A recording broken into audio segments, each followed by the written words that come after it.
ব্যাস তুমি এরকম করে তোলো যে আমরা বডিগার্ডের মধ্যে যাচ্ছি তোমাকে নিয়ে, চাপ নেই। হ্যালো সবাই, কেমন আছো? তো আজকে চলে আসলাম নতুন আরেকটা ব্লগ নিয়ে। কারণ এখন বাজে দুপুর 2টো, আমাকে এখন বেরোতে হবে এই কড়া রোদে। ভীষণ কষ্ট হচ্ছে বাইরে বেরোতে, দেখেই ভয় লাগছে। মানে আজ কী করে যাবো জানি না, তার মধ্যে আমি বাইক নিয়ে যাচ্ছি না, তো আরও বেশি কষ্ট হবে। যাই হোক, যেতে তো হবেই, কারণ আজকের শ্যুটটা হচ্ছে জেডাব্লিউ ম্যারিয়র। আজকের শ্যুটটা তন্ময়দার শ্যুট। তো তোমরা পুরোটা দেখতে থাকো, চলো বাই। তো তারপর ছোট্ট ছোট্ট পায়ে উঠে পড়লাম আমি বাসে ওঠার পর কাকুরা প্রচণ্ড পরিমাণে গল্প করছিল। কাকুদের গল্প শুনতে শুনতে ঘুম তো এক ফোঁটাও আসছিল না। আর বাস দেখে বুঝতেই পারছো বাইরে কি গরম, প্রচণ্ড রোদ ছিল বাইরে, সেটা বাস দেখে প্রমাণ পাওয়া যাচ্ছে।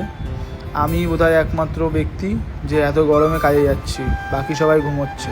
যাই হোক, তো তারপর আমি পৌঁছে গেলাম উল্টোডাঙ্গা থেকে আমাকে আরেকটা গাড়ি ধরে যেতে হবে জেডাব্লিউ। তো জেডাব্লিউতে আমি পৌঁছে গেছি। এখানে অনেকক্ষণ দাঁড়িয়েছিলাম কারণ রাস্তা পার হতে পারছিলাম না। তারপর গাড়িগুলো অলমোস্ট দাঁড়ালো, আমি তারপর গুটি গুটি পায়ে রাস্তাটা পার হচ্ছিলাম। তারপর রাস্তাটা পার হয়ে গেলাম। যা গরম বাইরে, তোমরা এই গরমে কেউ বেরিও না। আমার মুখ চোখের অবস্থা ভীষণই বাজে, মানে খুবই খারাপ। তারপর আমার ফোন আসলো যে তুমি কোথায়। তো আমি বললাম আমি পৌঁছে গেছি জেডাব্লিউতে। দেন বললো যে ঠিক আছে, তুমি কথা বলে নাও। ফোন করেছিল আমাকে তন্ময়দা, কনকাঞ্জলির অনার। আমি কনকাঞ্জলির অনেক দিন ধরেই কাজ করি। তো আজকে ওই দাদারই শ্যুট ছিল এখানে, আমাকে এখানে পাঠিয়েছিল।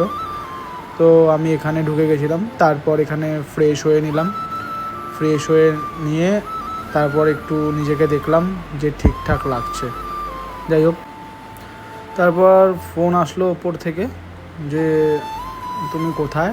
তো আমি বললাম যে আমি নিচেই আছি। তো আমাকে 5টা মিনিট বসতে বললো। তারপরে ওরা ওখান থেকে কাউকে পাঠাচ্ছে, আমাকে নিয়ে যাবে। তো তার মধ্যেই একটা গল্প হয়ে গেল, আমাকে ক্যামেরা নিয়ে ওপরে অ্যালাউ করবে না। তো তারপর তার জন্য আমাকে কার্ড বানাতে হলো, আমি কার্ড করলাম। দেন তারপরে আমাকে অ্যালাউ করলো। তারপরে রুম থেকে আমাকে নিতে এসেছিলো দুটো দাদা। ওরা আমাকে রুমে নিয়ে যাচ্ছিলো, কারণ আমি জানতাম না ওরা কোন রুমে আছে। ব্যাস তুমি এরকম করে তোলো যে আমরা বডিগার্ডের মধ্যে যাচ্ছি তোমাকে নিয়ে, চাপ নেই। ভিউটা জাস্ট দেখো, ভিউটা অসাম। কারণ আমি জেডাব্লিউতে অনেকবারই শ্যুটে এসেছি, বাট কোনোদিনও আমি ব্লগ করিনি বা কোনো রিলসও বানাইনি। কারণটা হচ্ছে মানে টাইম হতো না, কাজে ব্যস্ত থাকতাম।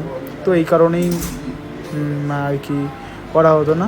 তো এবার মনে হলো যে শ্যুটে যখন যাচ্ছি তাহলে রিলসটা পোস্ট করাই যেতে পারে। তো ভাবলাম তাহলে রিলস করব না, তাহলে ব্লগই করি। তো ওই জন্য ব্লগটা করলাম।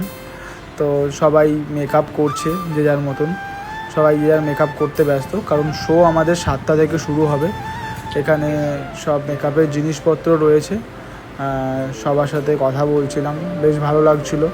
এই দাদাটা মেকআপ আর্টিস্ট, ভীষণ ভালো। আর এরা সব শোতে যাবে বলে রেডি হয়ে গেছে প্রায়, মানে শো অলমোস্ট শুরু হবে। বারবার বলছে তাড়াতাড়ি করতে সবাইকে। তো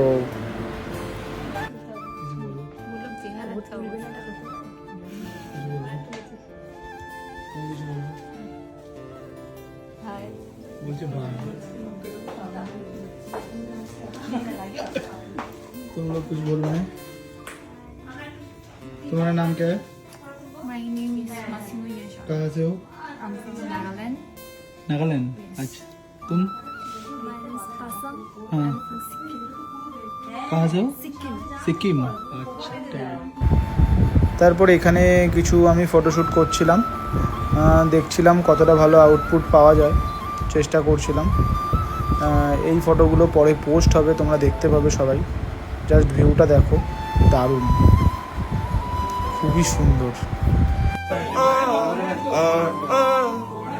मेरी मेरी जोहरा जबी